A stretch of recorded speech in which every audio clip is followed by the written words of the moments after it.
Boeing wins $50 million to extend AGM-86 nuclear cruise missile. Boeing secured a $49.5 million contract from the Air Force Nuclear Weapons Center on June 30,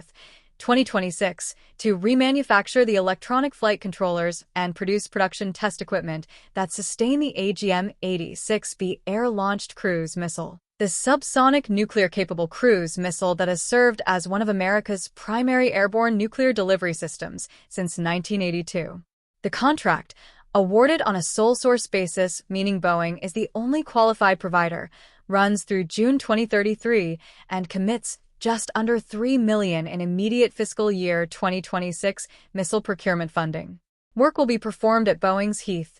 Ohio facility and at Fort Walton Beach, Florida. The AGM-86B air-launched cruise missile, known throughout the Air Force simply as the ALCM, is a weapon that most Americans have never heard of despite being one of the foundational elements of the United States nuclear deterrent for 4 decades. The missile measures 6.32 m, 20.7 feet in length with a wingspan of 3.66 m, 12 feet, when its pop-out wings deploy after launch, weighs approximately 1,360 kilograms, 2,998 pounds, and carries the W-801 nuclear warhead with a selectable yield ranging from 5 to 150 kilotons, the higher end of which is roughly 10 times the yield of the bomb dropped on Hiroshima in 1945. Powered by a Williams International F107WR101 turbofan engine that produces 272 kilograms, 600 pounds of thrust, the ALCM cruises at approximately 885 km/h 550 miles per hour at low altitude, using terrain contour matching navigation combined with inertial navigation to fly at a precision that gives it a circular error probable measured in tens of meters against targets hundreds of kilometers from its B-52H launch aircraft.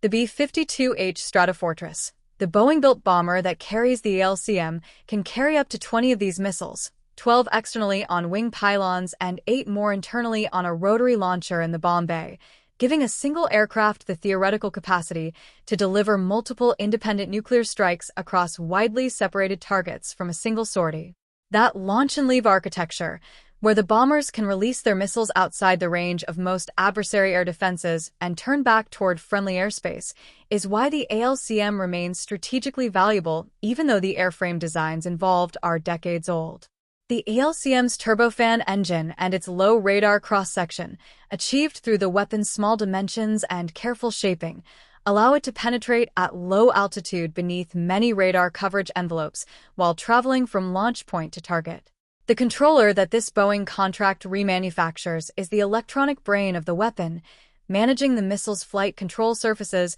engine operation, navigation system, and terminal guidance sequence from the moment of launch through impact. Controllers on weapons of this age do not simply wear out from overuse. They face component obsolescence, the gradual unavailability of the specific electronic parts they were designed around in the early 1980s, which forces the kind of engineering work that goes well beyond simple maintenance into actual remanufacture of boards and assemblies using modern equivalent components that perform the same functions in a hardware environment that no longer exists commercially. The production test sets Boeing will produce alongside the remanufactured controllers are the specialized equipment used to verify that every remanufactured controller meets the original performance specification before it is returned to the weapon stockpile. The contract runs through the Air Force Nuclear Weapons Center at Tinker Air Force Base in Oklahoma, the organization responsible for life cycle management of Air Force nuclear weapons and their delivery systems.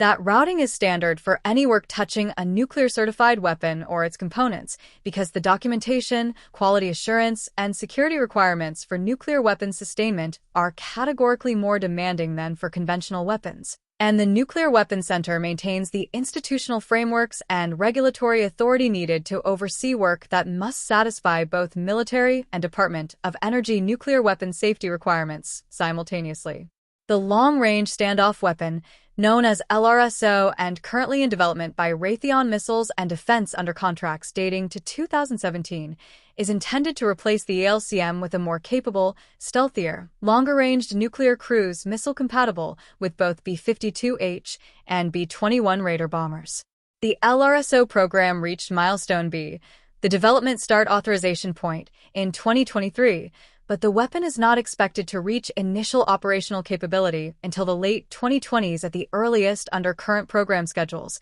with full replacement of the ALCM expected to take years into the following decade. Boeing's 7-year sustainment contract for ALCM controllers, running through 2033, covers exactly that transition period, keeping the existing weapon functional and certified while the replacement program completes development, testing, and initial production. The ALCM's longevity in service also reflects a broader pattern in nuclear weapons management where the cost and complexity of replacing a certified nuclear weapon creates strong incentives to extend existing stockpiles rather than rushing new designs into production. Life extension programs for nuclear warheads and weapon systems require extraordinary levels of testing, certification, and political consensus because every modification to a nuclear weapon, however seemingly minor, must be verified not to compromise either the weapon's reliability or its safety under all foreseeable abnormal conditions. Remanufacturing the ALCM's controller rather than replacing the entire weapon system is a far more cost-effective approach to sustaining capability through the transition period,